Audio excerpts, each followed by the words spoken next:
नमस्कार, FM news देख रहे हैं आप। मैं हूं आपके साथ नेहा वालिया। रुक करेंगे देश और दुनिया की तमाम उन अहम खबरों का जिनका सीधा है आपसे सरोकार। सबसे पहले खबरों में बात करेंगे दक्षिणी कश्मीर की, जहां पर दो जगह आतंकियों और सुरक्षा बलों के बीच एनकाउंटर जारी है। पहला एनकाउंटर अनंतनाग के सिरहमा में चल रहा है, जहां 1 से 2 आतंकी छिपे हुए हैं। दूसरा एनकाउंटर कुलगाम जिले के हाजीपोरा के दमहल में चल रहा है, जहां 2 से 3 आतंकवादी छिपे हुए हैं। दक्षिणी कश्मीर के कई हिस्सों में इंटरनेट सेवाएं बाधित कर दी गई हैं। जम्मू कश्मीर में आतंकवादी दहशत फैलाने की कोशिश करते रहते हैं, जिसका सुरक्षा बल मुंह तोड़ जवाब देते हैं। पिछले दिनों बुधवार को पुलवामा जिले के त्राल इलाके में सुरक्षा बलों के साथ हुई मुठभेड़ में प्रतिबंधित आतंकी संगठनों अंसार गजवतुल हिंद और लश्कर ए तैयबा के 2 आतंकवादी मारे गए थे। एक अधिकारी ने बताया था कि आतंकवादियों की पहचान अंसार हिंद के सफद मुजफ्फर सोफी उर्फ मुआविया और लश्कर के उमर तैली उर्फ तलहा के रूप में हुई है। कहा था कि दोनों इस साल के शुरुआत में श्रीनगर के खोनमो इलाके में एक सरपंच की हत्या समेत कई अन्य आतंकी मामलों में वांटेड थे। उनके मुताबिक दोनों आतंकवादियों ने हाल ही में त्राल में अपना ठिकाना बना लिया था।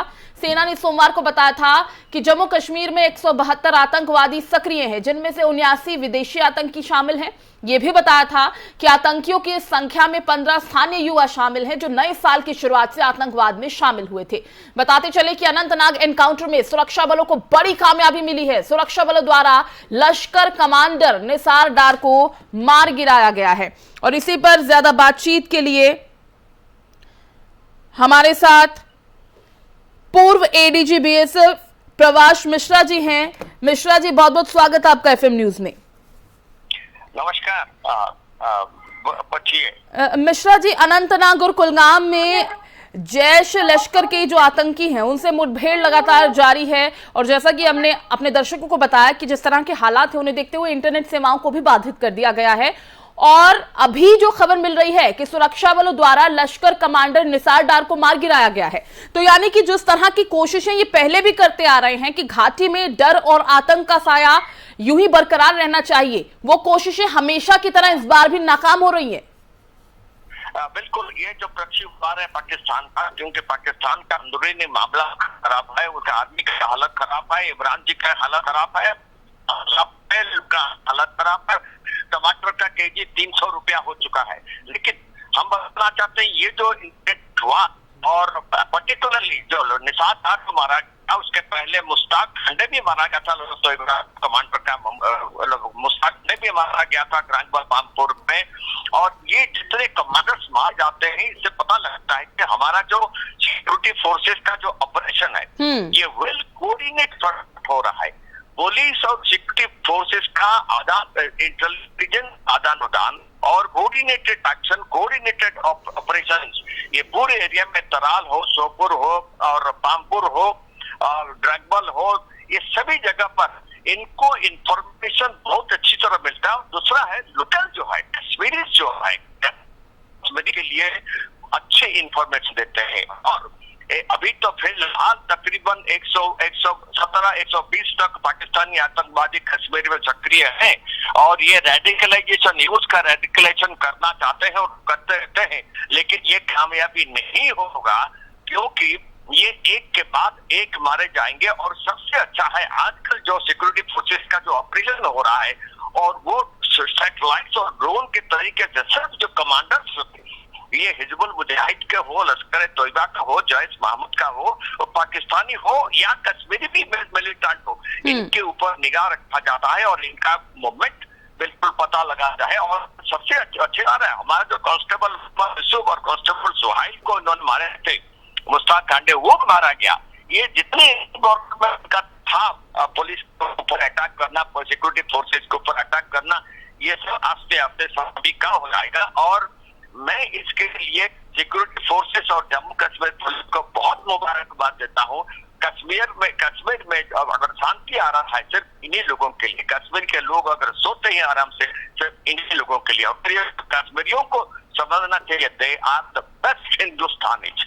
हमको दे आर ऑल हिंदुस्तानीज। और पाकिस्तान को जो चाल है, तो निसार डार हो, मुश्ताक खांडे हो या पूरा कश्मीर को जो चाहते हैं कि अपना लेंगे और और कश्मीर को पाकिस्तान इंडिया से अलग कर देंगे, ये नहीं हो सकता है। और जिस तरीके से अभी ऑपरेशन चला, मारा गया, इतना बड़ा कमांडर मारा गया, ये बहुत अच्छी बात है। इसमें जो हमारे यूथ है वो जरूर उभर करके आएंगे इंफॉर्मेशन देने के लिए पुलिस को। और मैं इस आपके चैनल में, एफएम चैनल के थ्रू माध्यम में हमारे जो कश्मीर के पेरेंट्स है वो दिखता हूँ, अगर उनके कोई भी बच्चा खुदा न खास्ता रेडिकलाइज होकर के मिलिट्री के पास चला गया हो, उन्हें वो रिक्वेस्ट कर कि घर को वापस आ जाए। अगर घर को वापस आए उनको जरूर मुआवजा नहीं, उनको पढ़ाया जाएगा, उनको नौकरी दिया जाएगा और उनको शाबाशी भी दिया जाएगा, क्योंकि वो हिंदुस्तानी है। हम हिंदुस्तान के अगेंस्ट में जा नहीं सकते कश्मीर में। और मैं बहुत बहुत मुबारक हमारे ट्रूप्स को, हमारे सिक्योरिटी फोर्सेस को, जिस तरीके से ऑपरेशन करते हैं। और निशात मुश्ताक खांडे और मिश्रा जी उसी का नतीजा है कि दिसंबर 2021 से लेकर मार्च 2022 तक की अगर मैं बात करूं तो लगभग 66 आतंकी हैं जिन्हें मुठभेड़ में मार गिराया गया है अभी तक। बिल्कुल, ये सब कमांडर थे जो मारे गए, ये सब तैयबा, जैश मोहम्मद, हिजबुल मुजाहिद के कमांडर थे। अभी आप देखिए एचएम का चीफ जो सलाउद्दीन अभी टिपा हुआ है, क्योंकि उसको पता है पाकिस्तान का हालत भी खराब है। अगर वो किसी भी तरीके से मुजफ्फराबाद फिर वो कुछ काम करेगा, कुछ पक्षीवार का कोशिश करेगा, शायद कहीं ना ऐसा हो कि हमारा जो मिसाइल है उसके ऊपर न गिर जाए, क्योंकि ये टाइम बढ़िया है जैश मोहम्मद और हिजबुल मुजाहिद लश्कर तैयबा कमांडर्स को मारने के लिए। जी मिश्रा जी, बहुत बहुत शुक्रिया आपका हमारे साथ जुड़ने के लिए। तो आपको बता दें कि जम्मू कश्मीर के 2 जिले जहां पर मैं आपको बता रही हूं, अनंतनाग और कुलगाम, यहां पर सुबह से ही आतंकियों के छिपे होने की जैसा कि जानकारी सुरक्षा बलों को मिली और इसी के बाद से इलाके की घेराबंदी कर उनके खिलाफ अभियान शुरू कर दिया गया। और बता दें कि कश्मीर के जो आईजी हैं उनका कहना है कि एक जैश ए मोहम्मद तो दूसरा लश्कर तैयबा के आतंकी हैं जो छुपे हुए हैं। और एहतियात के तौर पर अनंतनाग के कई इलाकों में इंटरनेट सेवाओं को भी बाधित कर दिया गया है। बढ़ते हैं आगे खबरों में बात करेंगे उत्तर प्रदेश की। उत्तर प्रदेश के मुख्यमंत्री कार्यालय का ट्विटर अकाउंट शुक्रवार देर रात हैक हो गया। हैकर ने सीएमओ के हैंडल की डीपी और बैकग्राउंड वाली तस्वीर बदलने के साथ ही सैकड़ों यूजर्स को टैग करके कई ट्वीट्स किए हैं। जानकारी के मुताबिक सीएमओ का ये अकाउंट करीब 12:30 बजे के आसपास हैक कर लिया गया था। ये गड़बड़ी करीब 40 मिनट तक यूं ही बनी रही और करीब 1:10 पर अकाउंट फिर से रिस्टोर होना शुरू हुआ। हालांकि रिस्टोर होने के बाद भी इस मामले में अभी तक कोई आधिकारिक बयान नहीं आया है। देर रात सीएमओ यूपी के अकाउंट को हैक किए जाने के बाद सबसे पहले तो प्रोफाइल में लगी तस्वीर को बदला गया। इसके बाद ब्लू विजर्ड नाम के ट्विटर हैंडल के स्क्रीनशॉट को जिफ फॉर्मेट में शेयर किया गया। इस स्क्रीनशॉट वाले ट्वीट को प्रोफाइल में पिन ट्वीट भी किया गया ताकि ये सबसे ऊपर दिखाई दे। यहां तक कि प्रोफाइल में पीछे लगी या फिर बैनर को भी बदल दिया गया था। अकाउंट हैक करने वाले हैकर ने जिस ट्वीट को पिन किया था उसमें एनिमेटेड तस्वीर बनाने के लिए ट्यूटोरियल की जानकारी भी दी गई थी और इसी के साथ 3 स्टेप्स के प्रोसेस भी बताए गए थे। इसके एक लिंक इसके लिए दिया गया था। मुख्यमंत्री कार्यालय की प्रोफाइल का बायो भी बदल दिया गया था। इसमें सीएमओ को बोर्ड ऐप वाईसी और युगा लैब्स का सह संस्थापक बताया गया था। इससे पहले बीती 27 फरवरी को भारतीय जनता पार्टी के राष्ट्रीय अध्यक्ष जेपी नड्डा की अगर बात की जाए तो उनके ट्विटर अकाउंट को भी सुबह 10 बजे हैक कर लिया गया था।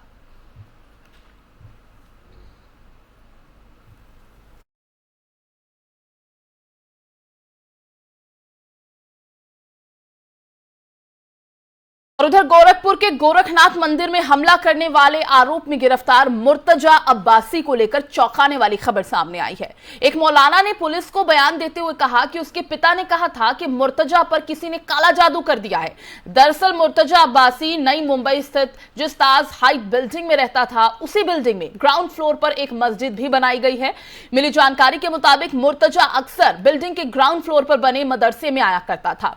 अब इसी मामले में नई मुंबई के NRI पुलिस स्टेशन में मदरसे में पढ़ाने वाले मौलाना का बयान दर्ज किया गया है। जानकारी के मुताबिक मुर्तजा को लेकर मदरसे में पढ़ाने वाले मौलाना ने कहा कि साल 2016 में मुर्तजा के पिता मुझसे मिले कहा कि उनके बेटे पर शायद किसी ने काला जादू कर दिया है, उसका बर्ताव पूरी तरह से बदल गया है, वो रात को सोता नहीं और कुछ अजीब बर्ताव करता है। वहीं मुंबई पुलिस और महाराष्ट्र एटीएस इस मस्जिद के बारे में जानने में जुटी हैं, क्योंकि रिहायशी इमारत में इस तरह से मस्जिद बनाने की इजाजत नहीं दी जाती है। साथ ही नई मुंबई पुलिस को इस मस्जिद के बारे में किसी तरह की भी कोई जानकारी भी नहीं है। पुलिस ने नई मुंबई म्युनिसिपैलिटी को इस इमारत की वैधता जानने के लिए भी खत लिखा है और इसके अलावा सुरक्षा एजेंसीज भी ये जानने में जुटी हैं कि जब मुर्तजा अब्बासी इस मस्जिद में आता था वो किस किस के संपर्क में था। क्या यहाँ कुछ ऐसे लोग मौजूद हैं जो कट्टरता के काम में लगे हुए हैं? मुर्तजा यहाँ कब से कब आया, इस बात की भी जानकारी हासिल करने की कोशिशें लगातार जारी हैं।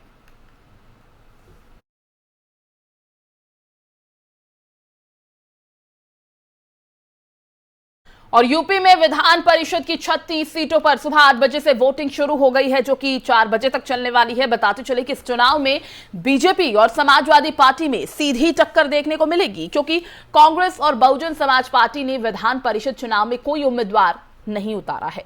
उत्तर प्रदेश के उच्च सदन की 36 सीटें 35 स्थानीय अधिकारियों के निर्वाचन क्षेत्रों में फैली हैं। मुख्य निर्वाचन अधिकारी कार्यालय उत्तर प्रदेश के मुताबिक चुनावी मैदान में 95 उम्मीदवार हैं। 739 मतदान केंद्रों पर यह मतदान हो रहा है, जिसमें 1,20,657 मतदाताओं के अपने मताधिकार का इस्तेमाल करने की उम्मीद है। 8 स्थानीय प्राधिकरणों के निर्वाचन क्षेत्रों से 9 विधान परिषद सदस्य निर्विरोध चुने गए हैं। निर्वाचन क्षेत्र हैं बदायूं, हरदोई, खिरी, मिर्जापुर, सोनभद्र, बांदा, हमीरपुर, अलीगढ़, बुलंदशहर और मथुरा एटा मैनपुरी के साथ साथ स्थानीय प्राधिकरण के निर्वाचन क्षेत्र से 2 एमएलसी निर्विरोध चुने गए हैं, जबकि बाकी निर्वाचन क्षेत्रों से एक एमएलसी निर्विरोध निर्वाचित हुए हैं। जानकारी के मुताबिक जिन स्थानीय निकाय निर्वाचन क्षेत्रों के लिए आज मतदान होगा उसमें मुरादाबाद, बिजनौर, रामपुर, बरेली, पीलीभीत, शाहजहांपुर, सीतापुर, लखनऊ, उन्नाव, रायबरेली, प्रतापगढ़, सुल्तानपुर, बाराबंकी, बहराइच, गोंडा, फैजाबाद, बस्ती, सिद्धार्थनगर, गोरखपुर, महाराजगंज, देवरिया, आजमगढ़, मऊ, बलिया, गाजीपुर, जौनपुर, वाराणसी, इलाहाबाद, झांसी, जालौन, ललितपुर, कानपुर, फतेहपुर, इटावा, फारुखाबाद, आगरा, फिरोजाबाद, मेरठ, गाजियाबाद और मुजफ्फरनगर, सहारनपुर शामिल हैं।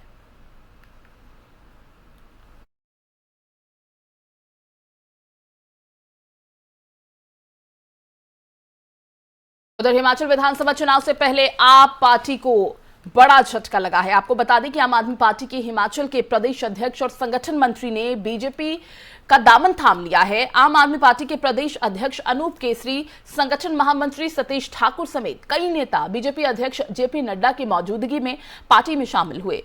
इसकी जानकारी केंद्रीय मंत्री अनुराग ठाकुर ने ट्वीट करके दी है। केंद्रीय सूचना और प्रसारण मंत्री अनुराग ठाकुर ने ट्वीट करते हुए कहा, अरविंद केजरीवाल पहाड़ और पहाड़ी आपके झांसे में नहीं आएंगे। आम आदमी पार्टी की हिमाचल विरोधी नीतियों के विरुद्ध आप पार्टी के हिमाचल प्रदेश अध्यक्ष अनूप केसरी, संगठन महामंत्री सतीश ठाकुर, ऊना के अध्यक्ष इकबाल सिंह ने दुनिया की सबसे बड़ी राजनीतिक पार्टी बीजेपी में आदरणीय राष्ट्रीय अध्यक्ष जेपी नड्डा की गरिमामयी उपस्थिति में वो सम्मिलित हुए हैं। आप सभी का बीजेपी परिवार में स्वागत है, अभिनंदन है।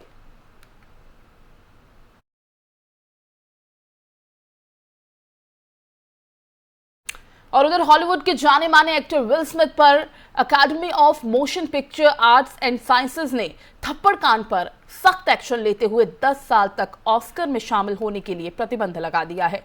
बताते चले कि विल स्मिथ के ऑस्कर अवार्ड शो में अमेरिका के मशहूर कॉमेडियन और होस्ट क्रिस रॉक को जोरदार थप्पड़ जड़ने के बाद जो विवाद शुरू हुआ था, उसी विवाद के बाद अकादमी ने यह एक्शन लिया है, जिसमें विल स्मिथ को 10 साल तक के लिए ऑस्कर में शामिल होने के लिए प्रतिबंध लगा दिया है। वहीं विल स्मिथ अब अगले 10 सालों तक ऑस्कर के किसी भी समारोह में भाग नहीं ले पाएंगे। दरअसल ऑस्कर अवार्ड शो के दौरान विल स्मिथ ने अपनी पत्नी के खिलाफ अपमानजनक टिप्पणी करने पर होस्ट क्रिस रॉक को जोरदार थप्पड़ जड़ दिया था। हालांकि इस घटना के बाद उन्होंने माफी भी मांगी थी और अकादमी द्वारा लिए जाने वाले एक्शन को स्वीकार करने की बात कही थी।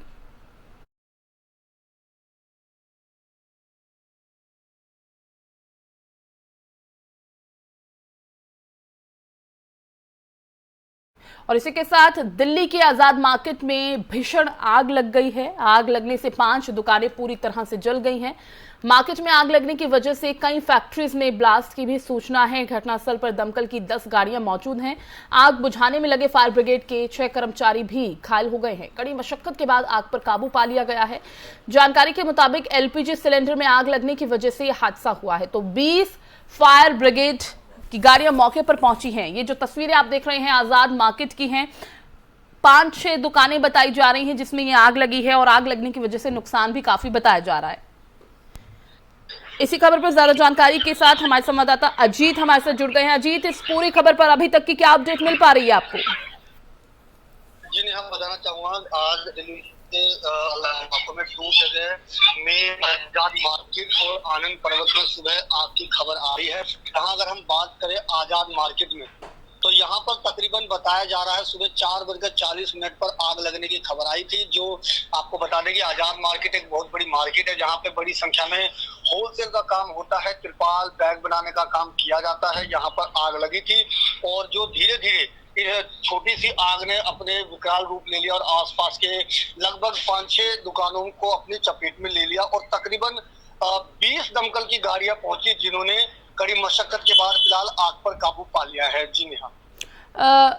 अजीत, ये भी बताया जा रहा है जो फायर ब्रिगेड की गाड़ियां मौके पर पहुंची है, दमकल विभाग के जो कर्मचारी आग बुझाने की कोशिश में लगे हैं, उनमें से भी कुछ कर्मचारी घायल हुए हैं इस दौरान।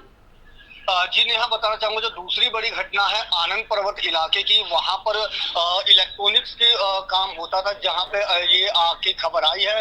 वहां पर क्या नाम है जो दमकल कर्मी है, करीबन जो शुरुआती जानकारी के अनुसार 6 दमकल कर्मी हैं जिनके घायल होने की सूचना आई है। वहीं इसके अलावा डीडीएमए के कर्मचारी और एक सिविल डिफेंस के भी जवान हैं जो घायल हुए हैं। टोटल अभी जो शुरुआती जानकारी में 9 लोगों के घायल होने की जानकारी आई है जो कि आनंद पर्वत इलाके की बताई जा रही है। फिलहाल अगर हम बात करें आजाद मार्केट की तो आजाद मार्केट में ऐसी कोई हताहत होने की खबर सामने नहीं आई है। अजीत, आजाद मार्केट की अगर मैं आपसे बात करूं तो क्या कारण बताए जा रहे हैं ये आग लगने के?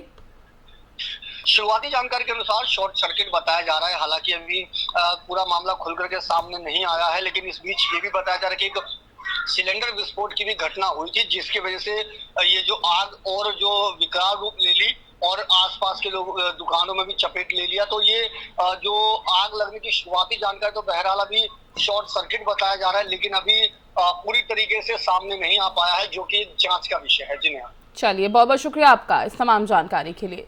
तो फिलहाल आग लगने के कारण जैसा हमारे संवाददाता ने बताया कि शॉर्ट सर्किट बताया जा रहा है जिसकी वजह से आजाद मार्केट की इन 5 दुकानों में आग लगी है।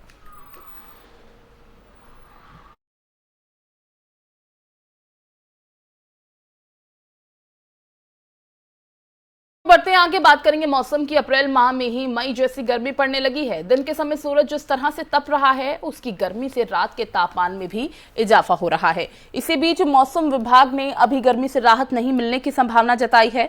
भारतीय मौसम विज्ञान विभाग ने कई राज्यों में हीट वेव और गर्मी को देखते हुए अलर्ट भी जारी किया है।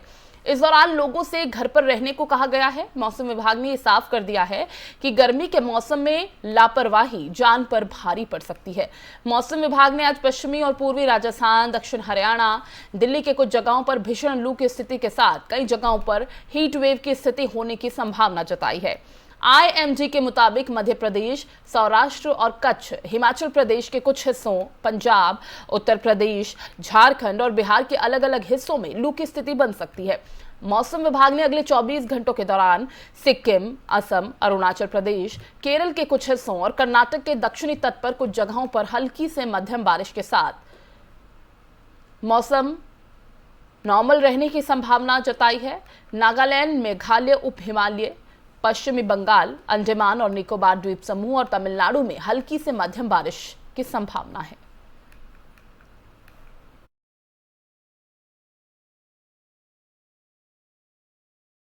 बात करेंगे पड़ोसी मुल्क पाकिस्तान की, जहां पर सुप्रीम कोर्ट के फैसले के बाद प्रधानमंत्री इमरान खान को तगड़ा झटका लगा है। लेकिन इस बीच देश में सियासी घमासान भी जारी है। सुप्रीम कोर्ट के फैसला सुनाने के बाद आज नेशनल असेंबली में इमरान खान के खिलाफ अविश्वास प्रस्ताव पर मतदान किया जाएगा। इस बीच इमरान ने अविश्वास प्रस्ताव के माध्यम से विपक्ष की एकता को दरकिनार करते हुए अंतिम गेंद तक लड़ने का संकल्प लिया है। इमरान खान ने कहा, हमारे देश के लिए मेरा संदेश है कि मैं आखिरी गेंद तक पाकिस्तान के लिए हमेशा लड़ता रहा हूं और लड़ता रहूंगा। द एक्सप्रेस ट्रिब्यून अखबार ने पार्टी सूत्रों के हवाले से कहा कि पीटीआई में राष्ट्रीय और प्रांतीय विधानसभाओं में अपने विधायकों के इस्तीफे पर भी विचार चल रहा है, क्योंकि इमरान खान के नेशनल असेंबली में शनिवार को अविश्वास प्रस्ताव पर मतदान के समय हारने की आशंका है। उधर विपक्ष ने देश भर में रैलियां करने की योजना बनाई है। विपक्ष इस्लामाबाद में साझा रैली भी निकाल सकता है और माना जा रहा है कि इसे नवाज शरीफ लंदन से वर्चुअल माध्यम से संबोधित करेंगे। सुप्रीम कोर्ट का फैसला आने के बाद 9 अप्रैल को 10 बजे नेशनल असेंबली में इमरान खान के खिलाफ अविश्वास प्रस्ताव पर मतदान से पहले पूर्व पीएम नवाज शरीफ सक्रिय हो गए हैं। उनकी एक रैली में देश को लंदन से वर्चुअल माध्यम से संबोधित करने की योजना है।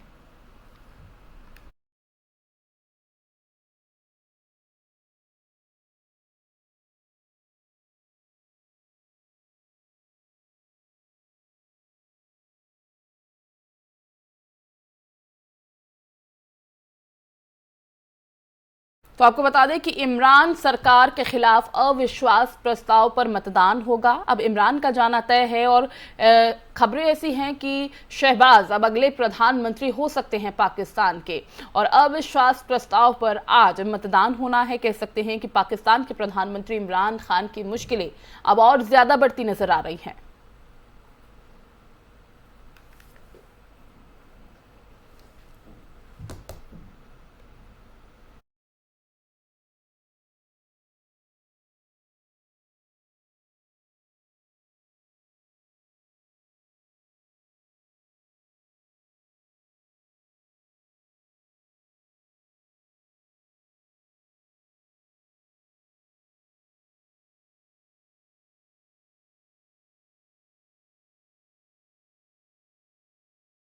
पाकिस्तान में चल रहे सियासी संकट के बीच इमरान खान द्वारा अपने भाषण में भारत की तारीफ करने पर अब नया घमासान शुरू हो गया है। इस मामले पर पाकिस्तान मुस्लिम लीग की नेता और नवाज शरीफ की बेटी मरियम नवाज ने इमरान खान पर निशाना साधा है। उन्होंने कहा कि अगर आप भारत को इतना ही पसंद करते हैं तो पाकिस्तान छोड़ वहां शिफ्ट क्यों नहीं हो जाते। उन्होंने कहा कि सत्ता जाते देख वो पागल हो रहे हैं और इस व्यक्ति को बताना चाहिए कि उन्हें किसी और ने नहीं बल्कि उनकी पार्टी ने ही बाहर का रास्ता दिखाया है। वहीं पाकिस्तान में जब से विपक्ष ने इमरान खान के खिलाफ मोर्चा खोला है, तब से इमरान खान कई बार भारत की विदेश नीति की तारीफ कर चुके हैं। हमारे साथ ही उन्होंने कहा कि हिंदुस्तान आजाद हुआ था, वहां बहुत सम्मान और प्यार मिला, एक खुददार कौम है और किसी सुपर पावर की जरूरत नहीं है कि वहां ऐसा कुछ कर दे। मैं हिंदुस्तान का विरोधी नहीं हूं। कश्मीर आरएसएस की वजह से रिश्ते खराब हुए, भारत की विदेश नीति आजाद है।